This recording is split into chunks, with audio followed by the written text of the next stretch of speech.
తప్పిపోయి తిరిగి వచ్చిన కుమారునికి, అట్లాగే తప్పిపోయి తిరిగి వచ్చిన బిడ్డలకు దేవుడు ఏం చేస్తాడండి? ఆ యొక్క జ్ఞానం ఉండాలి మనకి. తప్పిపోయామనుకోండి, తప్పిపోయినప్పుడు దేవుని దగ్గర ఉన్న జీవితం ఎట్లా ఉంది, దేవునితో ఉన్న జీవితం ఎట్లా ఉంది, ప్రభుతో ఉన్న జీవితం ఎట్లా ఉంది, అది మనం ఆలోచించగలగాలి. ఆలోచన శక్తి, ఆలోచనతో ఉండాలి మనం. అప్పుడు మరి ఎప్పుడైతే మనం దేవుని యందు ఉన్న జీవితాన్ని గుర్తు చేసుకుని పశ్చాత్తాపడి మరలా దేవుని దగ్గరికి వెళ్దామని ఆశపడి ఉన్నప్పుడు దేవుడు చేర్చుకుంటాడు. దేవుడు చేర్చుకున్నప్పుడు ఆయన ఏమిస్తాడు చూద్దాం. ఇక్కడ ఏమన్నారు ముందు? ప్రశస్త వస్త్రము అంటే, ప్రశస్త వస్త్రం అంటే ప్రశస్త వస్త్రము తెల్ల బట్టల, రంగు బట్టల, ఇంకా ఏమైనా బట్టల? ఏం బట్టలు? ఏం బట్టలండి?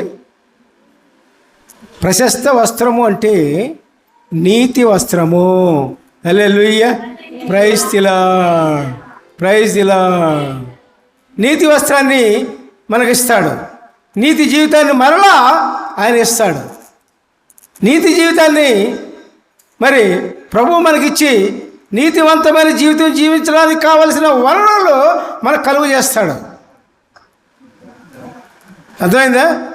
తర్వాత రెండవది, ఉంగరము పెట్టి, చేతికి ఉంగరం పెడతాడు. ఉంగరం దేనికి? పెళ్ళిళ్ళేటప్పుడు మార్చుకునే ఉంగరాలు కాదు. పరలోక రాజ్యంలో అధికారాన్ని దేవుడు అనుగ్రహించడానికి సిద్ధంగా ఉన్నాడు. పిల్లారా, దేవునికి స్తోత్రం, హల్లెలూయా, ప్రైజ్ ది లార్డ్.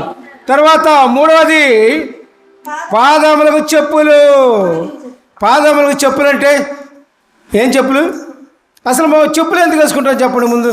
ఇది చెప్పులే కానీ మీకు అది అర్థం కాదు. ఆ చెప్పులు వేసుకుంటారా? చెప్పులు వేసుకుంటారా మీరు? చెప్పులు వేసుకుంటారా? వేసుకుంటారు.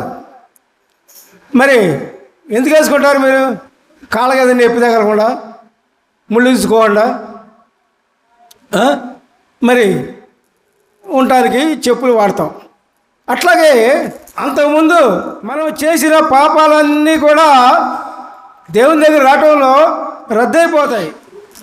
అంతకుముందు చేసిన పాపాలన్నీ కూడా రద్దయిపోతాయి. అప్పుడు మరలా మరలా మరలా పాపంలోనికి పడకుండా దేవుడు రక్షణ ఇస్తాడు. దేవుడిచ్చి ఇక్కడ చెప్పులు ఏంటంటే రక్షణ, పాపములకు రక్షణ. ఇక పాపం చనిపో,